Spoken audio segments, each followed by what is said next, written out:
Yeah, she's a supergirl. Anu Saagimi podcast Hea tüdruk. Supergirls don't cry. Saadet juhib Piret Tali. Yeah, she's a supergirl. Tere kõigile, mina olen päris jõuluvana ja sertifikaadiga ja puha ja praegu ajad ei ole kõige paremad ja teise endale kingid sebima. Soovitan sokisahtlist. Ho.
Tere taas teie silmadesse ja kõrvadesse ja me oleme siin, et teie sügisõhtutesse tuua rõõmu ja sära, et me eelmine kord jäime pidama üksinduse teemal ja sinu noor sõber, kellel on kass Anu, et me jäime pidama sellele, et mida me nüüd siis saaks soovitada inimestele, sest minuga juhtus ka huvitav lugu, et tavaliselt inimesed, kuna ma olen oluliselt vähem glamuurne argipäevaselt kui sina, ei tunne mind ennem ära, kui ma suu lahti teen ja siis käisin kaupluses Tali, kus hoolimata nimemaagiast ei tehta mulle siiamaani soodustust ja tuli üks noor müüja ja ütles, et küll on tore, et te seda podcasti teete, et ma olin omadega nii halvas kohas ja siis ma kuulasin seda ja mul oli sellest palju abi, julgustust ja positiivsust ja ma sain sellest üle ja on väga tore, et te sellega tegelete. Ja siis ma mõtlesingi, et huvitav, kas inimesed tahavadki, et nad kuulaksid nagu podcaste ja selle läbi saaksid kellegiga nagu suhelda või uut energiat, et noh, mitte nagu sellega, et räägi kellegiga, räägi inimesega, keda sa ei tunne, ütle naabrile tere, et noh, kuidas seda sotsiaalsust ja tõsta ja üksindust vähendada. See on selline turvatunne, jah, just täpselt, et kui sa kuuled, minu jaoks on hästi oluline raadio näiteks, et selline turvatunde mõõdupuu. Mina kuulan ka väga palju raadiot. Ja, ma nii teleka inimene ei ole, aga raadio peab mul kogu aeg mängima. Ja siis ma sätin nad erinevates ruumides, et tuleb, ükskõik kust ruumi ma liigun on ju, et kogu aeg tuleb see sama, kas siis saade või muusikat ka nii palju ei kuula raadiost, et ma tahan, et räägitakse raadiost, see on hästi kummaline. Ja mul on üks hästi tore sõber, kellega me vahel autos sõidame ja siis igasugused muid asju teeme. Ja siis ma panen alati jutusaate peale ka autos ja siis tema tahaks just mingit lahedat mussi ja ja näpud püsti ja siis meil käib tohutu vaidlemine ja ma ütlen, ma tahan kuulata juttu, ma tahan, et inimesed räägiksid. Ma tahaks, ma tahan targemaks saada loomulikult ja kuidagi see inimhääl on minu jaoks hästi oluline. Et ja see on, ma mõtlen ka, et kui sul tuleb neid podcaste näiteks, inimesed leiavad endale erinevaid podcaste, erinevaid saateid, millesse jääd justkui kinni, nad on saatetegijad muutuvad või saatetegija muutub sinu lemmikuks ja tema hääl, et mul on tihtipeale, kes meist ei teadnud Erilaidusid, perekond Erilaidusid. Keskööprogramm, Helgi rääkis sellise häälega. Et siiamaani nad lasevad järgi neid saateid praegu minu meelest kas see on Viker või Kukus? Viker raadios, vabandust. Viker raadios ja tead, mul siiamaani on täiesti selline tunne, et see rahustab mu kohe maha, ma olen kohe selline ükskõik kui raske päev on selja taga olnud või midagi olnud, siis ma kuidagi tõmbab nagu sellise kohe see mõnusa, pehme, sooja tunde, et see hääl on see, issand, nüüd ma ennast kiitmast ei väsi, mul on nii tore ja seksikas hääl. aga noh, minule näiteks meeldib ka nagu hommikuti, et õhtul ma võib-olla palju vähem kuulan, et siis ma väga ei jõuagi uut informatsiooni vastu võtta, aga noh, mulle meeldib, kui ma lähen alumisele korrusele ja siis hommikul panen raadio käima, ma kuulan uudiseid, et alati ma võib-olla hüppan isegi programmide vahel. Miks sul ülemisel korrusel ei ole raadiot? Kõik magavad veel tavaliselt, kui mina alla tulen, et seal on ka raadio, et varem oli niimoodi, et vist R2 mängis nagu lastetoas, nüüd nad on korinenud eraldi tubadesse ja siis, kui ma suudan nagu panna köögis raadio, see kuidagi annab teadmise sellest, et maakera pöörleb edasi, sa ärkad hommikul üles, sa kuuled isegi uudiseid, on ju neid inimesi, kes põhimõtteliselt ei kuula uudiseid, sest need toovad koju negatiivse energia ja kõike muud sellist ja siis üks noormees paneb meil kõik klassikaraadio peale kogu aeg ja siis see mind häirib, et ma ei kuule teksti. No sama, see tekstinälg on mul hästi suur, aga uudiste puhul ma teen nii, et kui tulevad jälle need jubedad mingid uudised, siis ma kohe keeran ära, vahetan kanalit või panen vaikseks ja siis jätan selle osa vahele. Nii kui ma juba kuulen, hakkab see sõja ja drooni jutt seal, siis mul või poliitika või juba läheb kõik vaiksemaks. Aga jah, see on see turvalisuse tunne, me jäime eelmise saate lõpus selle üksinduse juurde ja nüüd siis kuulake, vaadake eelmist saadet, kus me rääkisime siis ühest toredast parkimiskontrolörist, kelle kassi nimi on Anu ja siis tema saatis meile ka kirja ja me jõudnudki sellega lõpuni, sest me kalpsasime Töötukassa teemadele, kus me mõlemad Piretiga kusjuures oleme käinud. Et kuidas siis seda nagu, et kuidas sellest üle olla või kuidas no ma ei saa öelda ravida või no kuidas sellega hakkama saada, oleks võib-olla õige sõna. Ja siis ma tahaks selle noormele öelda seda, et see esimene samm on tal juba tehtud. Sest minu jaoks oli see hämmastav, et ma ei tea nüüd võib-olla... Et ta julges sinuga rääkida? Et ta rääkis minuga, sest et kuulake eelmist saadet, me ei viitsi seda võib-olla üle korrata, aga ma kordan siiski on ju, et ta tuli mu juurde, hakkas parkimistrahvi kirjutama ja siis kui ta sai aru, et ma olen Anu Saagim, siis ta heldis, sest ta on mu suur fänn ja ennast kiitmast ma ei väsi oma saba kergitamisest rääkimata ja et ta et päriselt ka, et ta jooksnud ära, ma nägin, et tal oli natukene ebamugav. Ma oleks taga pikemalt rääkinud, sest mul oli veel aega 20 minutit, et sinna, kuhu ma pidin minema, ma läksin ajakirjandusstudengitele loengut pidama Tartus, et ja ma isegi oleks taga pikemalt rääkinud, ma hakkasingi vist midagi küsima või midagi kuna ma pidin esinema ka järgmine õhtu vallaliste õhtul on ju, ja siis ma ei saanud täpselt aru, see Atlantise klubi on saanud mingi teise nime, ma ei mäleta, mis asi see on ju, ja siis hakkasin taga kuidagi arutlema, et kus see on ja mis ja oleks pikemalt, ma nägin, et ta vajab suhtlust, see inimene vajab suhtlust, aga ma nägin, et tal oli ka pisut ebamugav, et ta natukene oli nagu hämmingus või et kuidagi ei teadnud, kuidas suhtuda, aga ma tahan talle öelda või ma tahan sulle öelda, kallis kass Anu omanik, et see, et sa üldse minuga julgesid rääkida ja et sa rääkisid nii toredasti ja soojalt, et see on juba esimene samm. Esiteks, et sa ei olnud kuri parkimistrahvi panijate inimene, ma ei tea, kuidas sa teistega muidugi käitud, järsku ma olin erand, aga et sa olid nii inimlik ja soe ja sa suhtlesid, et see on juba esimene samm ja ma arvan, et kui sa ka liigud ringi ja tunned ennast võib-olla pisut üksikuna, siis ära karda inimestega rääkida, et võib-olla lähed istud vahepeal seal kohvikus maha, teed endale sooja tee või kohvi, võtad väikse koogi, ma ei tea palju nendele parkimisinimestele üldse makstakse, kas ta jõuabki tänapäeval kohvi osta. Pirukakese, et siis või satud kellegiga kõrvuti, kas või bussis või pargipingil, räägi nende inimestega.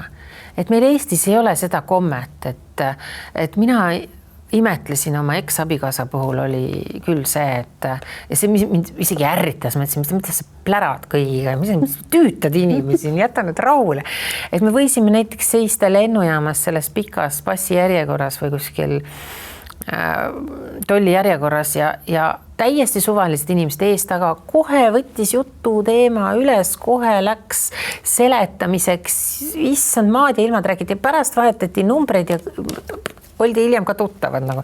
Et nagu see hästi julgus või rääkimata sellest, et läksid koos restorani või hommikukohvi jooma kuskile ja võtsid seal baarileti ääres kuskil kohvi, kohe, kes istus paremal käel, kes istus ja kohe hakkas suhtlema nagu, et minu jaoks oli eestlasena nagu see hästi hämmastav või mõtlesin, mis asja, aga hiljem ma sain aru, et kui palju toredaid suhteid me lõime niimoodi, et see lävimine on hästi oluline tegelikult. Kusjuures see on ka huvitav, et ma ei tea, kas see tuleb nagu ka nooremas põlvkonnas välja või tuleb kaasa sellega, et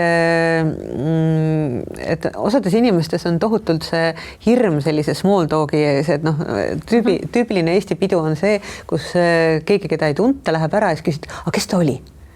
Ja siis tekib küsimus, et miks sa tema enda käest ei küsi, et miks sa tahad, et keegi teine selle peale vastaks või siis nagu oskamatus sellist small talk'i viljeleda. Mõne jaoks on see tüütum, et sulle ausalt. Ja, aga samas on see nagu, kohati on see nagu viisakas või inimesed ei tea, mis öelda või kui keegi neid ka nagu ootamatult kõnetab, siis vaadatakse siis nagu, mida ta tahab must. Aga tead, kui tore on minna kellegi inimese juurde, seda ma olen ka nüüd õppinud.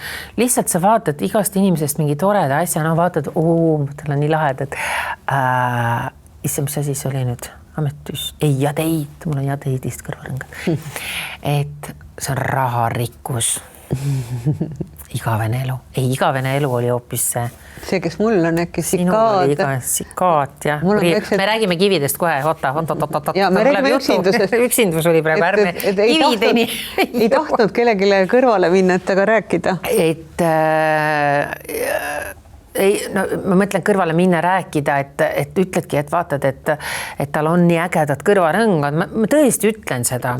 Selle ma olen nagu, ma ei ole ära õppinud, sa ei saa niimoodi öelda, et nüüd mul on tohutu strateegia välja kujunenud, on ju. No sa pead seda uskuma. Ma mõtlen, nüüd tuleb see loomulikult, varem ma mõtlesin, et ma üritan leida iga inimese juures midagi vahvat, et talle kompliment teha. Nüüd ma ei pea seda isegi tegema, sest et kui ma näen tõesti midagi, mida ma isegi natukene kadestan või mõtlen, siis ma lähen ja ütlen seda, et see ütlemise julgus, et issand, kui äge või sa näed täna tõesti super hea välja.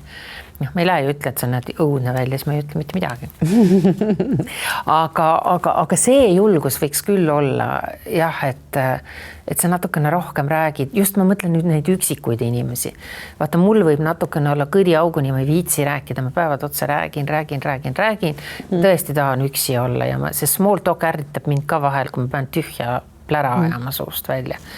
Aga leida see teema ots ülesse, ja mõelda võib-olla, et mis sind erutab, et kas sa armastad raamatuid või armastad sa filme või armastad jalutada või võta koer, sul on kass Anu, on ju, okei, kassiga jalutama ei lähe, mõni läheb, et see mingi pide koht peaks olema, et paljud on ju öelnud, et nii tore oli hakata koera inimeseks ja nii suhtlus koera inimestega, kes käivad seal koerapargis või üldse koertega jalutamas on.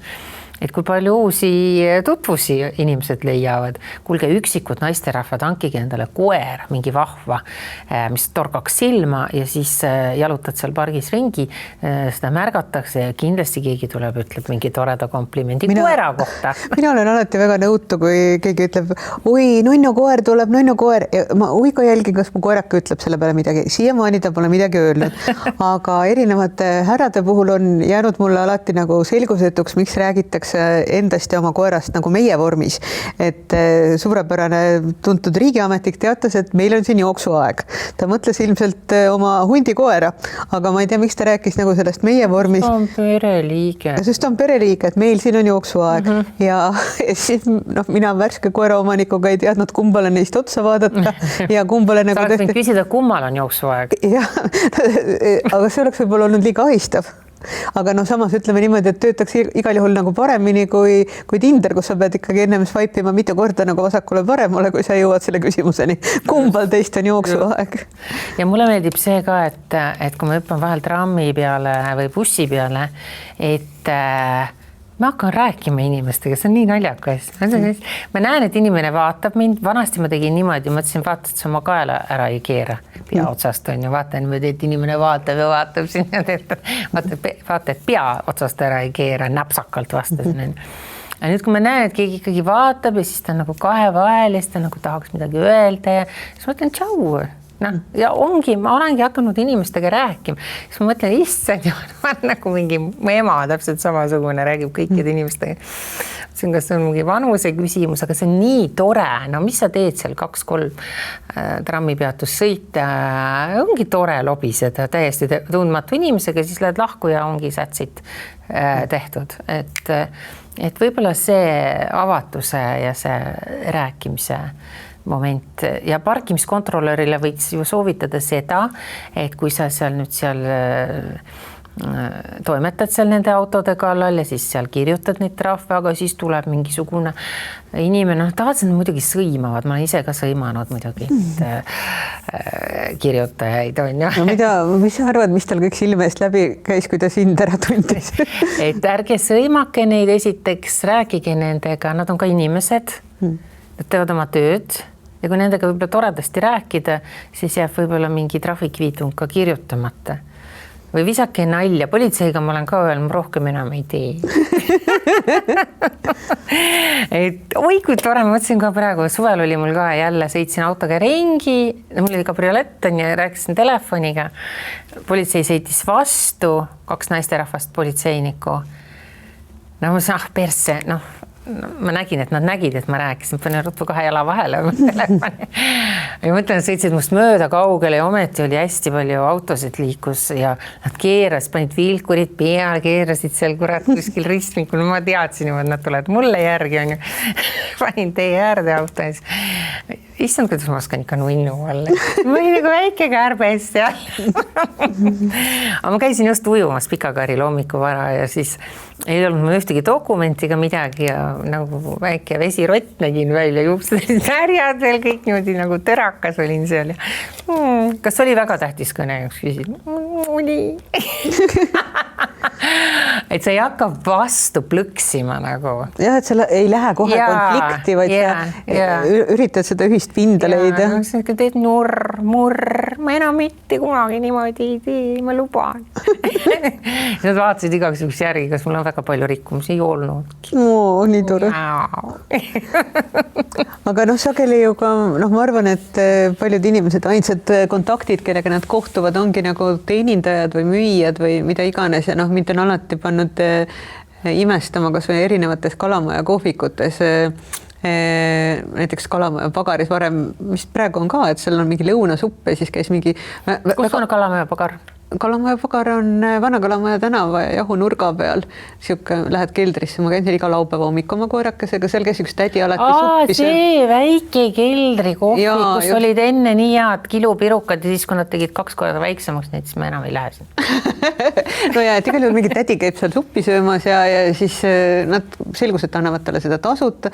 Ta on üsna nagu tõrges, aga see on tema nagu päeva kõrgetk või siis, kui mul olid seal Boheemis olid sõbrad, nüüd on Boheemil vist uued omanikud, et siis ma saan aru, et mingid lapsed, kes nagu olid jäänud pärast koolipäeva ripakile, vanemad saatsid nad sinna midagi sööma ja siis umbes need vaesed teenindajad lõikasid nendega paberist nukke välja ja käisid nendega, siis nad käisid mu koera seal silitamas ja et see on nagu selline mõnus kogukondlik tunne, et sa oled küll linnas, aga samas oled sa sellises kogukonnas või külas, et samamoodi ma mäletan, et kui me lapsepõlves elasime seal Aedlinnas Pärnus, siis käisid emaga tänaval, siis ta põhimõtteliselt kõikidega rääkis, kes seal olid või uks käis, eks ole, keegi tuli sisse, ajas sul köögis pikalt juttu, nagu maal, eks ole. et tahtsid sa või ei tahtnud või mis sul oli seal pooleli või ei olnud, et kuidagi inimeste elulaad oli hoopis teistsugune. Mobiiltelefoni ei olnud ju, see nostalgitsed siin, praegu on vaja scrollida, mul ei ole aega kellegi juurest läbi hüppata, kuidas sa uudiseid jagad. Uudised sa saad kätte oma mobiilist, sul ei ole vaja kellegi juurest läbi hüpata. Näinud, et inimesed peavad, ilmselt kas see on ka COVID-i aja mingisugune jäänuk, et inimesed lõputult räägivad tänaval oma klappidega ja siis tavaliselt minu arvates lahendatakse mingeid väga selliseid suhteprobleeme või no ja siis ta tegi seda ja siis lähed järgmine kord tast korrakasega mööda, ta on ikka veel jätkuvalt selles mingis nõustamisfaasis ja see kestab, et siis tekib tunne, et see suhtlemine on muutunud nagu mingiks teraapiaks. Et keegi kurdab kellegile mingisuguseid kolmandaid no ja osapooli. Seegi, mõtle, kui ei oleks sedagi. Ja. Ei, see on tulevik, see, et me hakkame üksteisega üldse, et me ei pea tulevikus isegi rääkima ja sõnu vahetama, et me loeme mõtteid, see on kõik. Ja oma robotiga ei tasu rääkida, ainult oma ChatGPT robotiga. Et selles mõttes, et paljud inimesed, eriti kes elavad üksinda, on minu arvates teinud temast partneri, ta vastab alati seda, mida sa tahad, ta oskab lugeda sinu märke, aga kokkuvõttes on ta ju robot ja sa ei tea, mis informatsiooni ta tegelikult sinu kohta küsib, et võib-olla peaks tegema nagu oli SimCity, oli vist kunagi mingi mäng, et iga sotsiaalne kontakt on nagu 5 punkti, aga virtuaalne kontakt on 0. Ei oska selle kohta öelda. Aga võtame ühe kirja veel, et kas me ammendasime üksinduse teema või on veel jagada veel inimestele soovitusi? Kui meie üksinduse vastu või? Jah, vangume siin ülesuhtluse ja alasuhtluse vahel. Ei oskagi muud öelda, kui lihtsalt tuleb suhelda teiste inimestega, seda ma tahan öelda, et täiesti võõrastega võtta see julgus kokku ja rääkida. Et vahel võiks kohvikus ka seda teha, ma olen täheldanud, et vaata, eestlane on ka selline, et sa lähed kohvikus, vaatad, kõik lauad on kinni ja ühes lauas istub võib-olla 1 inimene, võib-olla ainult 2, aga seal on tegelikult 4 kohta, on ju. Siis mina olen küll selline, kes läheb sinna laua juurde ja ütleb, et vabandust, kas ma tohin, ma tean, et paljud ei taha sellist asja, nad tahavad kahekesi seal olla. Aga ma lähen ikka küsin, ütlen, kuulge, et ühtegi vaba kohta ei ole, kas ma tohin teie lauda istuda. Jeenad ütlevad mulle, et ma ei tohi. et sellist, võib-olla on sellist julgust, võiks rohkem olla. Ja mingitesse rühmadesse minna, sellepärast kõigil meil mingi hobi ju ikkagi on. Lugemisklubid on ju peab õppida. Ja igasugused tantsuklubid on ja tantsitakse erinevaid asju ja ei pea minema aeroobikasse või jõusaali, seal sa nagunii kellegagi ei räägi. Aga just sellised nagu väiksed sellised sutsakas klubid mingid, ma ei tea, ma ei oska praegu midagi välja mõelda, sest ma lähen koju ja tahan lihtsalt rahus olla, aga paljud inimesed tahaks just vastupidi nagu suhelda. No samas ka mõnikord tasub sellest väsimusest, kui sa oled juba koju jõudnud ja siis mõtled, et kas nüüd läheks reede õhtul kellegi juurde külla ja siis tegelikult on nagu ainus mõte, mis on, et võtaks selle klaasi veini ja vaataks Krimkat ja üldse ei räägiks. Aga vahetevahel selgub, et see enese ületamine nagu selle väljamineku osas nagu tasub ennast ära, et seda Krimkat võid sa nagu igal hetkel vaadata, aga võib-olla nagu Aga siis sa lähed selle sõbra või tuttav juurde ja jood ikkagi veini ju. Sa lobised nagu. Ja selles mõttes, et ja ajad nagu sooja juttu vahel välja. Ja aga samas on see ka nagu vajalik ja vabastav. Jah, just. Nii piinlik, aga samas ka nagu üsnagi tore, et sa mingi kaalud oma erinevaid seisukohti, uut informatsiooni, saad tagasisidet, et sa mitte ei marineeri selle oma informatsiooni ees. Aga see, mida on kirjutanud meile üks kena noor daam, ma ei tea, kas ta muidugi on noor, aga ta räägib läbipõlemisest. Mul on teile selline küsimus, millised on teie nipid, kuidas läbipõlemisest hoiduda ning mida siis ikkagi teha, kui on tühjaks pigistatud sidronitunne käes. Mida teie panu saagib, et end taas elujõulise ja värskena tunda, kui selja taga on koormav periood, särage samamoodi ka edaspidi. Mida teeb Vanu Saagim, kui tal on selja taga koormav periood, et ma saan aru, et sa oled kogu aeg oma kalendri nagu nii usinasti täis pukkinud, et ega neid vähem koormavaid perioode ongi vähe. No ma lähen reisile, sätin selle mingi reisi endale, mitte lühikesed sutsakad on ka toredad, aga mul ongi see kurb lugu viimasel ajal, et ma seal reisil ka ikkagi, ma ei lähe ilma läpakata, ei lähe ju ilma telefonita, ei lähe ju reisile. Sul on ju vaja igasuguseid asju pukkida ja teha ja see on nagu su kolmas käsi, et Tead, kõigile tundub, et mul ei jookse juhe kunagi kokku, mul jookseb samamoodi. Ja siis ma teen nagu suvalisel hetkel sunniviisilise pausi. Et siin üks päev oli ka mingi olukord, ma vaatasin, et mul asjad kumuleeruvad, ma pean need ja need asjad ära tegema. Mis ma tegin selle peale? Lasin vanni lihtsalt mõnusat seda vahtu ja aroomiõli täis ja lihtsalt sukeldusin vanni. Mul ei ole kõige väiksem vann just. Ja läksin ja lihtsalt võtsin selle aja maha, mõtlesin, mitte midagi ei juhtu. Läksin vanni, tegin mõnusa tassi kohvi ja võtsin füüsiliselt paberajalehed kätte nagu lihtsalt nagu lugesin. Et ma teen mingeid selliseid asju. Vanasti ma läksin, ma mäletan, mul jooks juhe kokku tihti peale Saaremaal, sest mul käis sellest palju külalisi kogu aeg. Ma vist olen ka sellest rääkinud, ma ei saanud nagu, ma tundsin, et nüüd läheb üle piiri. See oli siis kui mul abikaasa oli ka veel ja ta on tohutult sotsiaalne inimene, nagu juba olete aru saanud, on ju, et meil vooris inimesi sisse välja. Vaat ma olen võib-olla selle doosi ka kätte saanud, ma mõtlen praegu, et mul on hästi raske mõelda tihti peale, kui keegi ütleb, et ta tunneb ennast üksikuna või siis, et jube palju on nagu teha. Mul on olnud perioode, kus ma olen üle sotsialiseerunud olnud või siis samas elanud ka hästi sellist rentieelikku elu. Teile kohustusi. Just, tegelikult ilma kohustusteta olen ma ka väga suure osa oma elust elanud, kus ma ei ole pidanud tõepoolest mitte midagi muud tegema hommikul mõelnud, et kas ma teen täna hommikul käsitöö kohvi või võtan lahustuva kohvi või lähen üldse kohvikusse nurga peale ja siis võib-olla shoppaks natukene, mul oleks seda vaja, issa mul nende kingade juurde üldse sellist toredat kotikest ei olegi ja siis juba lõuna, oh my god, mees läheb, võiks mehega minna täna lõunale kuhugi sellesse kohta. Ühesõnaga, sul ei olegi mitte midagi nagu vaja mõelda, sa lihtsalt elad ja kuna ma selle perioodi olen nagu ära teinud, siis mul ei ole raske olla täna isegi mingites asjades ülekoormatud, sest ma olen saanud ma olen nagu ette ära ka nautinud oma elu või puhanud ennast. Ja nüüd ma võin natukene rohkem rabeleda natukene. Aga see selleks. Ühesõnaga, mis ma teen, on see, jah, tõesti, et ma võtan selle hetke ja mingu nui 4 ja ma mõtlen, et see maailm ei kokku. Et ma võin inimestele öelda, et sorry, ma praegu ei jõua. Mul ei ole aega. Ja ma isegi viimasel olen niimoodi teinud, et vanasti ma olin nii kohusetundlik, et ma põhjendasin, ütlesin, miks pärast on. Võib-olla mul on mingi salvestus või ma pean minema sinna, mul on kokku lepitud see ja see. Ja mõtlesin, et inimene mõistaks mind. Nüüd ma olen hästi lakooniline. Ütlen, hetkel pole aega. Sorry, saan selle emaga tegeleda näiteks homme või ülehomme. Kõik. Ilma ühegi põhjenduseta. Ehk siis ma ei võta endale kohustust kogu aeg seletada. Ja vabandada. Miks ma teen või miks ma jätan mingi asja tegemata. Et see on nagu, it's my life.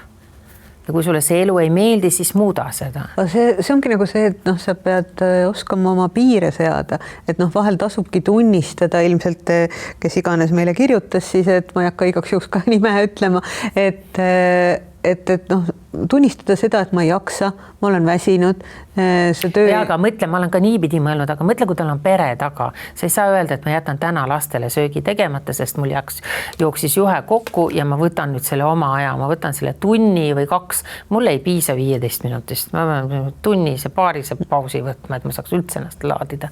Aga mõtle, kui sul on aga see on mingi piiride kehtestamise teema ka, et samas ei pea ju tegema 3 käiku. Ei, aga ma mõtlen, kui sul on lapsed, et seal on ka mingisugune logistika juba, kes millal koju tuleb, sul peab mingid asjad olema seal pereootused, ma arvan, et üks asi on tööelu, teine asi on veel see isiklik elu ja isiklikus elus on ju ka kohustused. Mina olen oma mehest lahti saanud meestest, saad aru, see on õudne lihtsalt, ma vahel õudusega mõtlen, kui ma lähen nagu, mul on suurepärane päev selja taga olnud, igast fantastilisi asju on juhtunud, ma olen ka tühjaks pigistatud nagu sidrun, aga ma olen ägedaid asju teinud päeva jooksul, aga siis ma mõtlen küll, issand jumal, kui ma praegu peaks, ma lähen koju ja ma pean pean hakkama aru andma, mida ma tegin, miks ma ei jõudnud sinna, miks ma ei läinud poest läbi võib-olla või miks mingi asi on tegemata või tellimata või lapsed on kuskil ripakil ja no ühesõnaga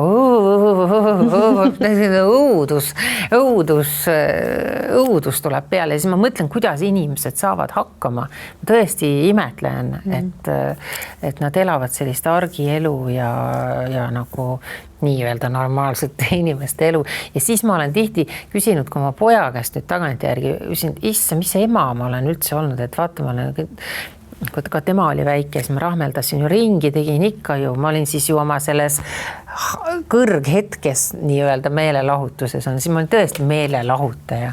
Ma ütlen, kus sa olid siis? Issand jumal, kus ma selle lapse panin siis või kuidas see veel üles kasvas? Looja tänatud, et mu ema oli siis noor, minu vanune on ju, et siis see tegeles, kes seal veel tegeles, mees tegeles, kes seal veel tegelesid, ma mõtlen ja siis ma jõudsin lapsega ka veel igasugust tsirkust teha, et me ikkagi tähisime Halloweeni ja Mardi ja Kadripäevi ja kostümeerisime ja tegime neid asju veel ja ma tagantjärgi mõtlen, oh my god, ma ei saa aru, et see on minu jaoks nagu selline tume maana. No aga mis sa arvad, et su laps oleks siis õnnelikum olnud, kui sa oleks talle kogu aeg suppi keetnud kodus ja küsinud tema käest iga kord, et kus sa tuled, millal sa tuled, mida sa sõid, kas sul on kampson seljas, kas sul on sall, kas sul on puhtad sokid ja kas sa sinna jõuad ja nüüd paneks veel su 3 trenni. Ta sai suhteliselt vabalt kasvada ja sai teha neid asju, mis ta ikkagi tahtis ja ma ütlengi, kuidas niisugune normaalne inimene sellest kasvas.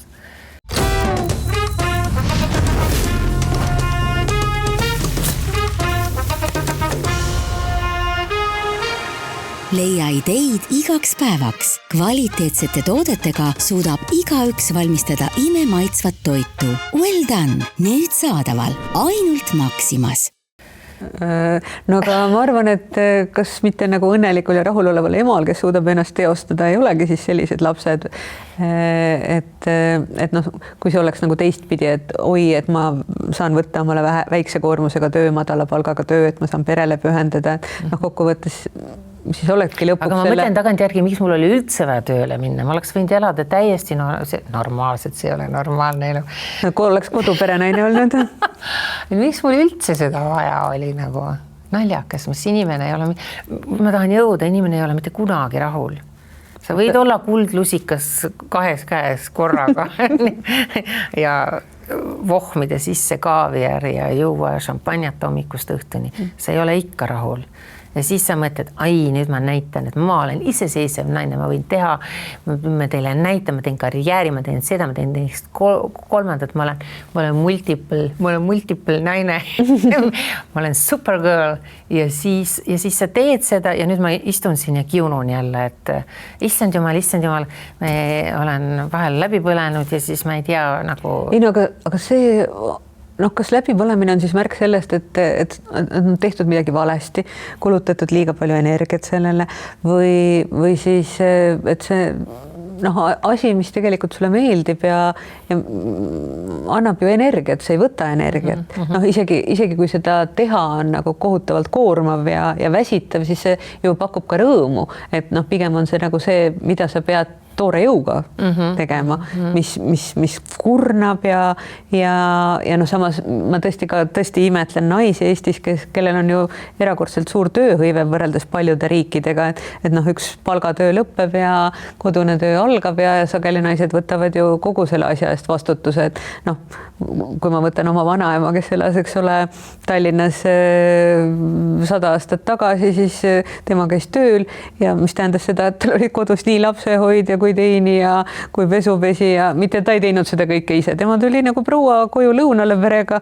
ja noh, härra ju ka ei teinud seda lõunat, et härra oli ka tööl, et noh, see eeldabki seda, et sa suudad nagu jagada nagu asju erinevates korvides ja see, mida ta pärast kahetses, et miks ta nagu headel aegadel siis ei olnud kodus. et ta oleks võinud kodus olla, et noh, selle asemel ta siis. Selle ma tahtsingi sinna jõuda, sa ei ole kunagi rahul. No, kui sa oled kodus ja sa ei saa kahte asja korraga, vaata siin me jõuamegi selle kohani, sa ei saa kahte head asja korraga, seda on minu arust minu vanaema jälle öelnud, sa ei saa kõike head korraga, kas sa saad seda või seda, ei ole sellist nagu täna ma olen kõva karjäärimutt on ju ja homme ma olen kodune selline kanakene. Jah. Et sa ei saa nagu seda tasakaalu tegelikult ei ole olemas. Kui keegi on see niimoodi elab, suurepärane. Ma ei tea, ma ei ole seda võtit nagu leidnud, et kuidas seda niimoodi siis sättida. Nädal tööl, nädal vaba või kuidas seda nagu teha. Et sa kõiki asju sa ei saa. Et siis sa pead selle poole valima, aga nagu ma ütlesin, minu õnn on olnud selles, et ma olen saanud oma elu elada erinevates etappides. Et ma saingi olla see kuldses puuris kuldne kana ja nautida seda elu, sellest mul sai kõrini. Siis ma hakkasin oma asja ajama. Ronisin sealt puurist välja, olen väga sitas olukorras vahepeal, kõik oli halvasti, mõtlesin ka loll on ju, kus kohast sa välja ronisid ja kahetsenud. Siis olnud kuidagi niimoodi nii ja naa. Praegu ma teen sellist asja. Ühesõnaga, et mina soovitaks inimestel vastupidi kõik asjad nagu järgi proovida. Ja siis võib-olla 80. eluaastaks siis oled aru saanud lõpuks, et mida sa siit elust üldse tahad ja mille jaoks sa siia ellu oled üldse tulnud, et mis su missioon on või mis see on, aga mida rohkem erinevaid asju sa saad ju maitsta, see on sama nagu toidulaualt või ükskõik mis sfääris seda ägedam, seda mitmekülgsem on, et ma arvan, mis enim frustreerib inimesi on tegelikult see ja vaat miks tuleb läbipõlemine ja juhe jookseb kokku ja mis ma nüüd teen, on see, et sa elad seda tasapaksu elu, seda ühesugust elu kogu aeg. Ja sa võid elada tasapaksu elu, ma isegi ei räägi nagu päevakaupa, vaid sa elad perioodide kaupa. Las siis üks periood elust olla nagu see mannavaht on ju, siis on nagu selline õudne rutiin, siis on see perevärgi aeg on ju, sa peadki olema, oled kuidagi seal, ma ei tea, kõik on kaos ja samal ajal kõik kuidagi ikkagi toimib. Siis kasvavad ju lapsed suureks, siis sa saad natukene hingata, tee siis rohkem selle ajal karjääri, võib-olla keskendu ainult iseendale, lase need tibukesed pesast välja lennata, las nad ajavad oma asja ära, takerdu nendesse kinni on ju. Ja siis seal tuleb mingi muu periood, seal võib-olla oledki ise, kas saadad kõik persse, saadad oma mehe persse, kõik oma sugulased ja elad ainult iseendale, lähed maailma rändama mingiks ajaks, siis saab sellest kõrini, sest stabiilsus võib-olla puudub, ikkagi oma pesas olla soojakeses, siis oled seal. Ühesõnaga, ma arvan, et me saame neid kõiki asju teha ja lihtsalt jääme kuhugi kinni. Me mõtleme, et praegu on täitsa okei, see tool on väga okei, mugav, pehmekene.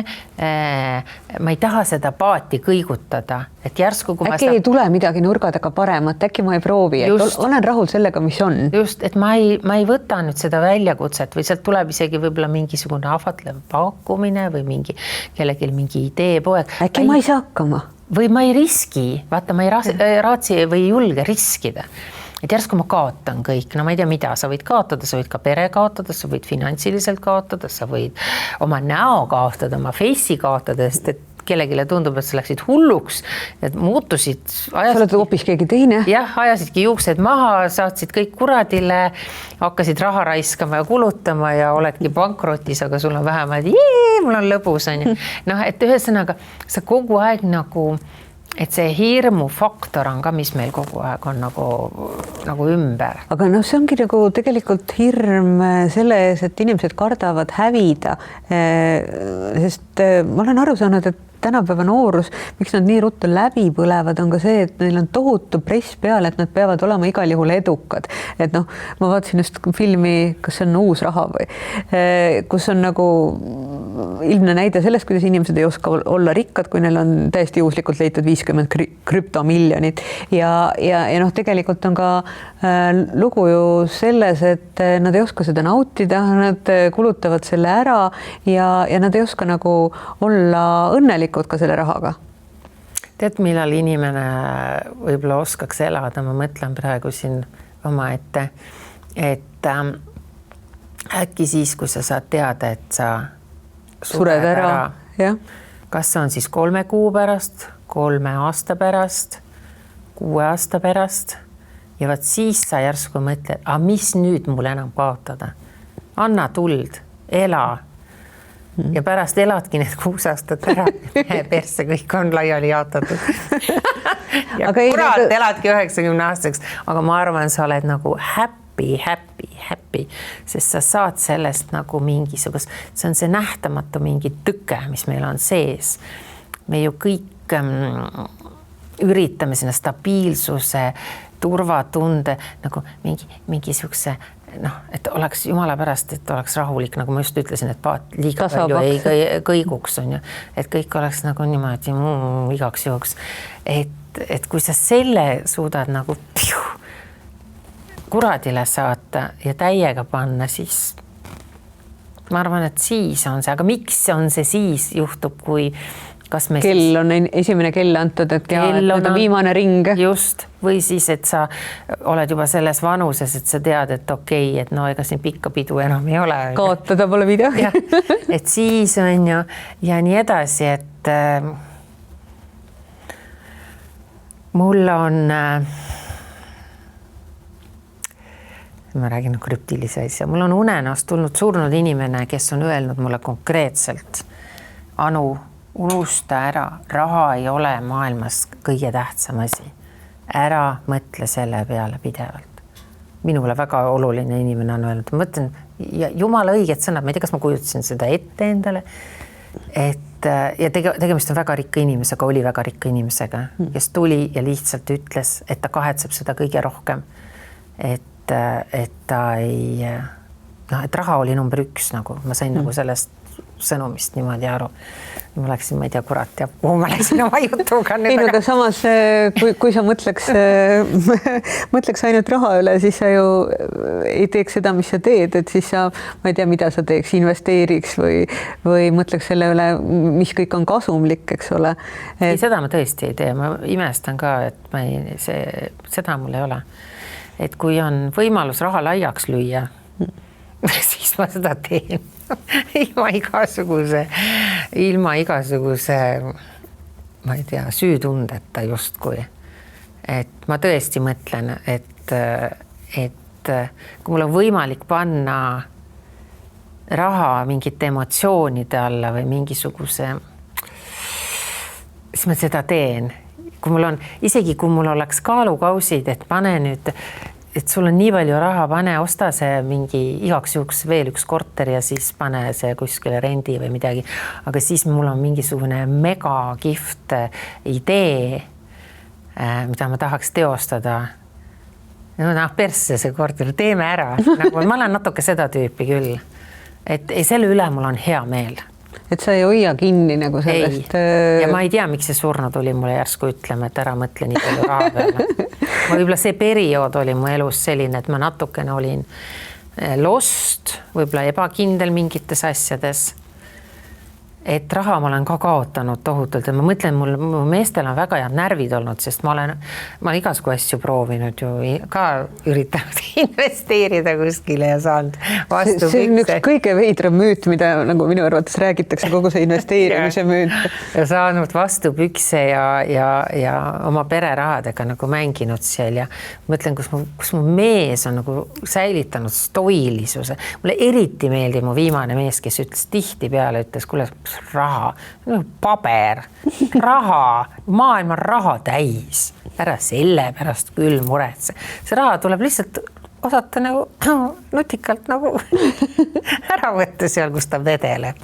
Aga kas sul oleks või on sul hirm, et mis siis oleks, kui oleks vaene? No see hirm on, vaata, ma arvangi, et need eluetapid mul ongi olnud, et ma olen ka seda tunnistanud, et sa näed nurga tagant vaesuse. Ei, ma olen nii sitas olukorras tõesti olnud oma elus, et mul ei ole süüa olnud, et vaata, kui ma välismaale läksin ja ma pidin nullist alustama, mul ei olnud kuskilt alustada, sa oledki rahatu. Ma olen vist öelnud siin podcastis ka, et kui sul on nälg nii suur, et sa oled poes ja sa teed vorstipaki lahti ja sööd seal vorsti lihtsalt, siis sa ei tee seda sellepärast, et sa oled paha või sa oled tahad seal, ma ei tea, pihta panna või vorstikangi on ju, et sa oled päriselt ka, sul on kõht tühi, sa oled näljas ja sa sööd seal ühe saia ära, võtad ühe croissandi, sööd ühe vorstituki ära, sest siin on 2 võimalust, kas sa see päev üldse ei söö mitte midagi või lähed ennast müüma tänavale. Noh, et ka see võimalus on. No ja siis sul on jällegi 2 asja kaalukausil, kas ma müün ennast seal või siis ma varastan selle toidupaki ja söön selle seal ära kuskil. Et ma olen ka väga sitas olukorras olnud ja seda ma olen mõelnud, et siis kui mul hakkas nagu rahaasjadega nagu hästi minema, siis mul oli elus see periood, kus mul kuklas kogu aeg vasardas. Sa ei tohi seda raha kulutada, pane see kõrvale, pane säästa, pane kuhugi ära. Ja siis mul nagu lõi kogu aeg see miraaž nagu siia silme ette, kuidas mul oli külm ja paha ja vastik olla ja ma olin ebakindel ja siis ma mõtlesin, ma ei taha seda olukorda mitte kunagi enam, ma ei taha mitte kunagi enam olla sellises situatsioonis. Ja siis see pani nagu seda raha hoidma jällegi, et see ei ole ka vale. See ka tuli kuskilt mingist traumast jällegi. Või et ma pidin mingi mehega sellepärast koos olema, et ma kartsin, hirmufaktor tuleb mängu. Ma kartsin, et mind saadetakse tagasi siia Nõukogude Liitu, on ju. Hoidsin 10 künega kinni kuskilt mõeldes, et okei, ma võin lihapiruka ja tassi kohvi eest teha tööd, et jumala pärast mind ära ei saadeta ja siis võib-olla lasta mõnel mehel ennast ära kasutada. See on õudne tegelikult. Ja siis sa hakkad nagu mõtlema, et okei, et ma pean ise hakkama saama, mul peab oma raha olema, mul peab oma finantskorras olema, kõik asjad ja siis sa muutudki selliseks säästlikuks rotiks, kes ei julge päriselt elada, sest kogu aeg kuklas tiksub see, et sa võid kukkuda jälle sellesse jubedasse vanasse mustrisse tagasi. Et see on nii mitmekihiline kogu see asi. Mul on täna siin hea leelatada ja öelda, oled stressis, oled närvis, juhe on kokku jooksnud, ei tea, mida eluga peale hakata. Osta mingi 10-tonnine reis, mine kruiisile, mine sõida Hawaiile. Võta väike laen. Võta väike laen. Mul on hea lõõritada siin, aga see, inimestel on nii erinevad kihid, et ma ei saa anda ühest nõu. See on igaühele personaalne, ma peaks selle inimese, kelle kirja me ette lugesime, ma peaks seda tausta teadma, kuidas sul juhe on nii kokku jooksnud, et sa enam ei tea, kuidas võtta seda hetke ise endale. Võib-olla üks asi on see piiride seadmine, aga teine asi on ka see, et kas julgeda siis loobuda asjast, mis ei toida enam. Nii otseses kui kaudses mõttes, et kas see töökeskkond on toksiline, teda seal kasutatakse ära, kurnatakse, et see nagu ei vii kuhugi. Kui sul on see hirm, et sa leiad uue töökoha, et sa pead millegiga leppima, et põhimõtteliselt sa oled pantvangis ja sa ei saa sealt nagu minema. Et see on nagu üsnagi... Aga me oleme terve elu ju nagu nii pantvangis. Sa oled pantvangis kas siis oma mehega, kellega sa ei taha koos olla, oma töökohaga, mis ei toida sind enam. Ma ei mõtle nüüd rahaliselt, vaid mentaalselt ja vaimselt ei toida sind. Sa suhtled mingite inimestega, mitte sellepärast, et nad meeldivad sulle, või sellepärast, et nad on sulle kasulikud mingis mõttes. Sa ei julge mingitest sõpradest või sõbrannadest lahti öeldes igaks juhuks, sellepärast, et sealt võib jõletu kättemaks tulla ja nii edasi ja nii edasi ja nii edasi. See lumepall veereb meeletult suureks, aga selle taga on ainult üks vastus. See on argus elada. Sul peab olema julgust elada. Löödki vahepeal laua puhtaks, lähedki kuradi poodi ja nosid seal vorstijuppi ja keerad mõne veinipudeli korgi lahti ja võtad ühe lonksu. Panevad vahepeal vangi, mis siis on? See ei ole vähemalt kedagi maha löönud. Sul oli lihtsalt, sa olid näljas ja paljas. Mis siis on? Mina olen alati mõelnud, et need inimesed, kes nagu no tõesti omadega nii puntras, et vaata, seal on ju räägitud mingitest emadest, emad ütlevad, et noh, et nad on üksikemad, nad on 3-4 last kodus. Süüa ei ole, see mees on ära jooksnud, mitte keegi sugulastest, mitte keegi ei toeta, et ta läheb hulluks, on ju, ta ei tea, mida teha. Persse mine siis poodi, istu sinna riiulite vahele maha oma 4 lapsega, hakake sööma lihtsalt. Las nad tulevad ja vahistavad teid ja siis ütle meie sotsiaalministeeriumine või kuradi hoolekandele. Ütle, aga jah, ma ei saa hakkama nende 4 lapsega, ma ei saa tööle minna, sest mul on 4 last, mul ei ole lasteaia kohtade eest, nende eest maksta, võib-olla üks käib koolis, mul ei ole talle võimalik neid vahendeid osta, mul ei ole mitte midagi, et protesteerige ka teisel moel, eestlane ei tule tänavale kunagi, eestlane ei tee revolutsiooni, et võib-olla see, et sul ei ole seda häält ja julgust, aga kui sul on päriselt raske, aga mis siis teha? Lähen istun jah, seal kuradi kutsun inimesi üles, et saagi mitles, mine istu Maximasse maha, kurat, võtta see krõpsukotti, see lahti, no ega nad enam seda müüa nagu nii ei saa. Mul tuli hea asi praegu meelde, mul oli viimane kord Maximas oli seal, avati uus Maxima, oli vist Pärnus või? Ja sa käisid seal? Ja ma käisin, mängisin ühe päeva, mängisin siis seda müüjat. See oli mu klassivenna Ago Kondersoniga koos mingitest reklaamid. Okay. Ja tead, mis ma seal mikrofoni ütlesin, see oli tohutult palju rahvast ja kõik. Ma ütlesin, kuulge rahvas, täna on teil pidupäev. Me avame uue poe. Kõik, kes tahavad, lähevad sinna puuvilja, juurvilja, letti, sööge neid viinamarju, banaane, nii palju kui vohmigi sisse täna, nii palju kui jaksate. Kui on pidu, siis olgu pidu täiega. Ma mäletan, et juhake oitsa. Ja inimesed läksidki viinamarjusse.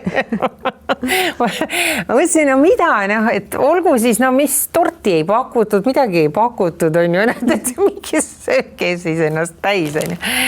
Et no, sorry, Maxima nüüd. Aga võib-olla ei olnud kahjud väga suured, et ikkagi... Pidu oli äge ja selles mõttes oli lahe. Aga siis soovitame meie kirjasõbrale, et tuleb olla julge. Ole julge ja seda ma soovitaksin kõigile, et alati mõelge, et ükskõik mida te siin elus ka ei tee, ärge koledaid asju tehke, ärge kedagi tapke, ärge kedagi piinake, no ma ütlen isegi mitte füüsiliselt, füüsiliselt ka loomulikult, aga mentaalselt või ärge olge kellegi vastu õelad ja see ei tee teie olukorda paremaks, teised ei ole selles süüdi, kui on inimestel elus halvasti läinud. Aga tehke sukust nalja asja näiteks, et vahepeal Marti jooksma Hallovini peol, mida iganes. No selles mõttes, et lihtsalt... Tehke mandariini sõda kas või poes või ma ei tea. Ei ta kokkuvõttes läbipõlemisest aitab tulla välja uus energia. Ja huumor. Ja me ei pea olema ju 100% edukad, rikkad, finantsvabad. Võib-olla selleks ei saa kunagi, aga kokkuvõttes on ka argipäevades väikseid väärtusi. Et ma arvan ka. Kas me loeme ühe kirja veel ette? Meil on saade läbi. Saade on läbi. Me ei ole üldse rääkinud oma suurepärast... Toiduained on, kusjuures ma tahan toidu juurde jõudes inimesed, et kui te kirjutate meile skandaalne@delfi.ee, siis need lähevad meie kirjasõpradele teele. Maxima on välja pannud siin šokolaadid suurepärased. Toiduaineid. Siis meil on siin kingitusi. Siin ongi need Trapa Hispaania šokolaadid täiesti suhkruvabad, aga maitsevad nagu päris šokolaadid. Sa tead ka, mis ainega nad on nagu seda. Ja ma ei suuda seda teist korda välja öelda, aga üldiselt on tegu ja isegi üks on nendest nagu vegan šokolaad. Ma küll täpselt ei oska öelda, mis šokolaadis on mitte veganit, aga ilmselgelt on väga tervisliku maiusega tegemist ja too seal üleval on siis steeviaga magustatud, et välistatud on siis erinevad kahjulikud ained. Ja siis meil on vesi, nüüd me laseme. Kui teil ei ole selle Aquafori jaoks raha, ma ei tea, kui kallis see on. See on imelahe kann muidugi, ma tahan endal ka sellist kohe. Et see tõesti puhastab vee igasugustest bakteritest, parasiitidest ja mis on meie needuseks on katlakivi. ilus, visuaalselt ka imeilus kann, et tõesti soovitame, aga kui raha ei ole sellise kalli kannu jaoks, jooge kraani vett. Ja siis pühale allikale. Aga siis meil on veel Nahrinilt Šveitsi sellised tooted, et mina isiklikult siis, need on 2 minu lemmiktoodet, kus juures on see, seal on veel igasuguseid, Roosikrantsi tänaval on nende pood, aga mina olen siin, minu 2 lemmikut on, sest mul on vaja maksa turgutada, kuna ma armastan šampanjat ja siis, kuna ma kannan prille, siis nägemise pärast ja üldse igasuguste haiguste vastu, no alati mustikas on nagu jumalik. Ja Borealise imelised tooted, väike armas siilikene on laua peal, mis on peamassaažiks ja nemad on siis reisimiseks ja silmamassaažiks täis elektroonilised massaažid, seadmed. Ta räägib sinuga. Ja ta räägib minuga, ta on nagu väike nunnu robot, siuke pisirobot ja siis ta soendab ja väriseb ja pumpab ja teeb kõike väsinud silmade ja peaga ja võib-olla mingil reisile kaasa võtta. Üks nendest on selline, kus sa näed läbi ja teine on selline, millest sa ei näe läbi. Võib-olla on hea selline väike hetk endale sellega võtta ja muidugi otse loomulikult oleme me sattunud juba siuksesse pühade meeleollu ja Vana-Tallinna glögi nii alkoholiga kui alkoholita ei pea üldse minema selleks jõuluturule, veel ei ole kuusk Raekoja platsist püsti. Aga meil on nöpsik siin. Meil on siin nöpsik, Siiršist on nöpsik tulnud meile, ma ei tea, kuidas me pärast Anuga ta pooleks jagame, kas sa saad esimese või tagumise poole ja Anul on riided Ohhoost ja minul on Gerri Weberilt ja meil on suurepärased ehted Monna Meelt, mis siis on minu hing ja... Oi, kuule, me peame nüüd rääkima sellepärast, et mul on siin jadeit kaelas ja kõrvas ka, no roheline loomulikult on minu totaalne lemmikvärv, aga siis jadeit on ju raha ja rahukivi. Et ta samal ajal nagu siis tõmbab raha ligi, aga annab ka sulle sellise sisemise rahutunde ja ma täiesti seda usun, sest ma tunnen, kuidas raha voolab praegu. Aga sul pangaarved on täitunud. Kas sul on ka putukad kõrvas? Jaa, mul on ka. Aga meil on tsikaadid. Sul on tsikaat või? Ma ei tea, kas sul on tsikaat? Ei, minul on jadeit, need roosakad on tsikaadid ja seal on hästi tore lugu, et see on nüüd siis kas igavene ilu või igavene elu, kumba sa sooviksid? Igavesti elada küll ei tahaks, et mul on kogu aeg nagu jäänud mulje, et võib-olla saab igavene ilu, jah, et järgmise ringiga äkki on midagi huvitavat, aga kuna on tulekul ka hobuse aasta, siis on selline kavaleerlik hobusepross, mis ka sätendab suurepäraselt ja siis on erinevaid selliseid lumiseid ja vähem lumiseid asju. Mul on ka väiksed armsad putukad, ma ei tea, kas nemad on tsikaadid, aga ma tundun endale väga suvine. Just, aga siis meil olid Babee tooted ja mis sul seal veel on, mis need? Need on Babee sellised uudistooted, mis on huulte ja põskede värvilised balsamid, on 3 erinevat tooni, et saad valida kas oranž, punane või roosa ja siis teda on ilmselgelt väga lihtne. Nii tore, et sa saad panna põskedele seda ja sa saad ka huultele panna, et ta on nagu et on nagu samas toonis ja siin on Babee tooteid siis erinevaid silma ja pigmendikontrolli ja C-vitamiini selliseid eliksiire. Aga siin olid sinu mingid lemmikutooted. Ja Ecolatier ja nemad on siis orgaanilised, täiesti puhtad taimetooted, et esimeses reas on kõik näotoonikud ja õlid ja need on puhta kanepi peal. Ja see sulle meeldib. Ja see mulle meeldib ja otse loomulikult, aga jääb siis täna selle 71. saatele juba tõmmata joon alla ja olen väga tänulik kõikide nende vestluste eest. Mina ka ja meie ootame teid ka, sooviks teid kaasata siis meie vestlusesse, et ikkagi jaksaksite, viitsiksite meile kirjutada ja loomulikult paneme loosisid ka need auhinnad, aga lihtsalt on tore ka, kui te kirjutate. Kui on mingi väike mure, siis doktor Saagim aitab. ja aadress on skandaalne@delfi.ee ja siis jõuavad ka teieni need toredad auhinnad ja järgmise korrani teie silmades ja kõrvades. Yeah, she's a super girl. hea tüdruk. Supergirls don't